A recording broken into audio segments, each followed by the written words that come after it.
বেশ কিছুদিন থেকে অনেকেই আমাকে রিকোয়েস্ট করছে, কমেন্ট করছে যে এখন তোমার মেয়েকে কী কী খাওয়াও, একটু বলবে প্লিজ দিদিভাই। তো এখন দেখো, পুরো ভিডিও করতে গেলে না আমার মেয়ে এত দুষ্টু হয়ে যাচ্ছে দিনকে দিন, মানে কিছু খাওয়াতে গেলে না ভীষণ জ্বালা ধরছে ওর। তো দেখলে আমি ভাত সবজি খেতে চাইছে না একদম, সবজিটা খাওয়াটা আমি কিছুদিন বন্ধ রেখেছি। এখন কি করি বলো তো, বাড়িতে আমাদের যে ডালটা হয়, কারণ ওকে তো একটু ঝাল জিনিসটাও খাওয়ানো অভ্যেস করতে হবে অল্প অল্প করে আস্তে আস্তে।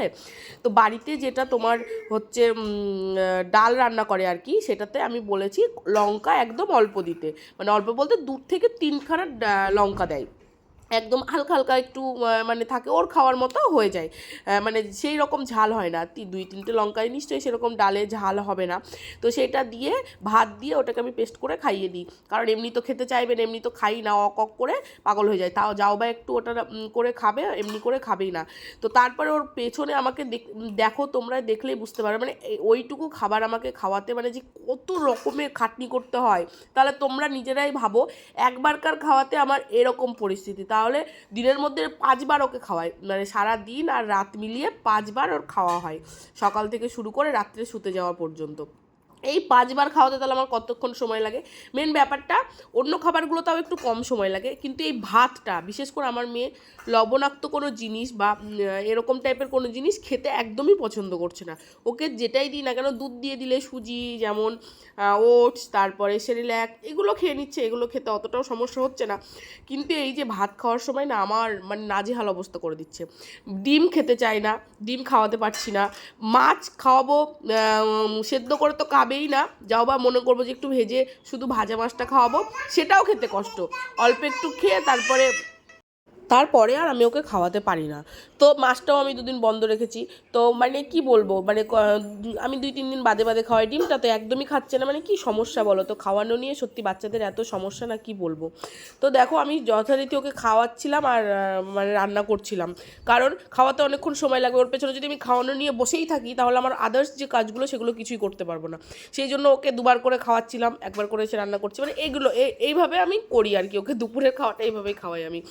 তো তারপরে আবার ছেলেকে আনতে যেতে হবে, কারণ ছেলের স্কুল থেকে আসার সময় হয়ে যাবে।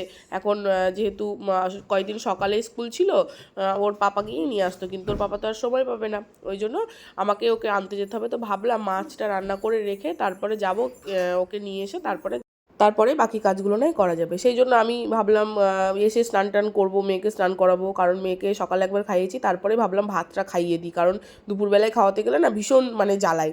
ওই জন্য ওকে 11টার দিকে আমি ভাতটা খাইয়ে দিয়েছি। তারপরে দেখো ছেলেকে নিতে চলে এসেছে। ছেলে তো আমার একটু যেতে যদি দেরি হয় না, ছেলে একটু কান্না করতে লাগে, মানে মনটা খারাপ হয়ে যায় ওর, সেই জন্য সময়ের আগে গিয়ে আমাকে দাঁড়িয়ে থাকতে হয়।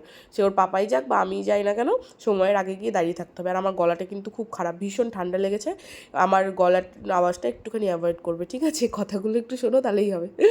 তো তারপরে এসে এই যে বাকি গাদাখানিক বাসন ছিল, মানে বাসন কোনো সময় বেসিন থেকে কমে না, কেন কি জানি একটার পর একটা হয়েই যায়, মানে এই মেজে কমপ্লিট করে ফেললাম, সমস্ত সব কিছু মাজা হয়ে গেল, কিন্তু তারপরেই দেখি 5 মিনিট পরে কিছু না কিছুতে বেসিনটা আবার মানে যেমনকার তেমনই হয়ে যাবে। 5 মিনিট 10 মিনিট পর মানে একটা দুটো করে থেকেই যাবে, মানে বেসিনটা আমার কোনো সময় সিঙ্গেল থাকতে পছন্দ করে না, উনি ডবল থাকতে পছন্দ করে, যতই আমি পরিষ্কার পরিচ্ছন্ন করে রাখি আর যাই করি না কেন সেই ভর্তি হয়েই যায়।